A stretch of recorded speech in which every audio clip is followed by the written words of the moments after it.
গাড়ির কিন্তু back gear আছে, কিন্তু এই জীবন চলার গাড়ির কোনো ব্যাক গিয়ার নাই। এই জীবনের যদি কোনো ব্যাক গিয়ার থাকতো তাহলে জীবনের ভুলগুলো পিছনে গিয়ে সংশোধন করে জীবনে এখন আরও উন্নত করতে পারতাম। সো এই জীবন গাড়ি কখনো ব্যাক গিয়ার নাই। 3বার এসএসসি পরীক্ষা দিছি, 2বার এইচএসসি, 1বার বিএ, 1বার মাস্টার্স।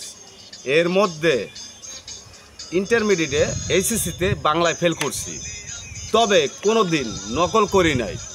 আমি পড়াশোনার পাশাপাশি আমি আমার সংসার চালাইছি, বাবার কাছ থেকে টাকা আনি নাই, বরঞ্চ বাবাকে টাকা দিছি আর আমি পড়াশোনা করছি। আর এই পড়াশোনা শেষ করার পর আপনারা মনে করতে পারেন খারাপ স্টুডেন্ট, সরকারি চাকরি হয় না। না ভাই, আমি ভালো স্টুডেন্ট না, আমার সরকারি চাকরি এর জন্য হয় না।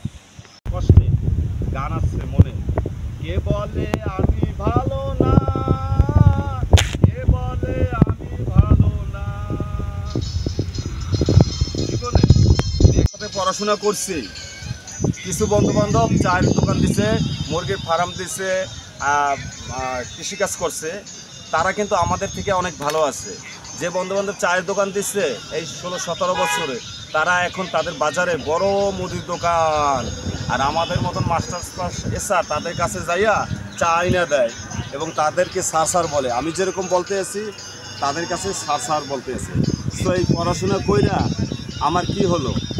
শূন্য, জীবনে ব্যাক গিয়ার নাই, কোনো ব্যাক গিয়ার নাই। যদি থাকতো তাহলে আর পড়াশোনা করতাম না, 10-11 বছর চাকরি করতাম না, ওই বন্ধুর মতন চায়ের দোকান দিতাম। এখন আমার বিশাল মুদির দোকান রূপান্তরিত হইতো, আমার জীবন খুব সুন্দর চলে যেত, অনেক সেভিং থাকতো।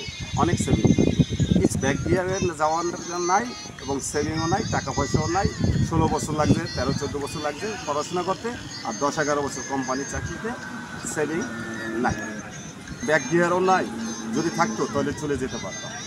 কেউ খারাপ মন্তব্য করবেন না, হ্যাঁ মন্তব্য করবেন, আপনি যেরকম ব্যক্তিত্ব আপনার সেই রকম মন্তব্য। 2015 সালে সাব ইন্সপেক্টর পরীক্ষা দিয়েছিলাম 2 তারা, বুঝতে পারছেন? এক পাশে দানের শিশু, অন্য পাশে খানের পাশাপাশি নৌকার উপর শাপলার প্রতি ফেসে বাংলা এলাকা police, IGP, inspector general of police, DAG, deputy general of police, superintendent কাকে বলে, 3-4টা থানা মিলে একটা সুপারিনটেন্ডেন্ট হয়। তাহলে 2016 সালে এনএসআই পরীক্ষা দিয়েছিলাম, ন্যাশনাল সিকিউরিটি ইন্টেলিজেন্সি, মৎস্য কল্যাণ অধিদপ্তর, সমবায় অধিদপ্তর।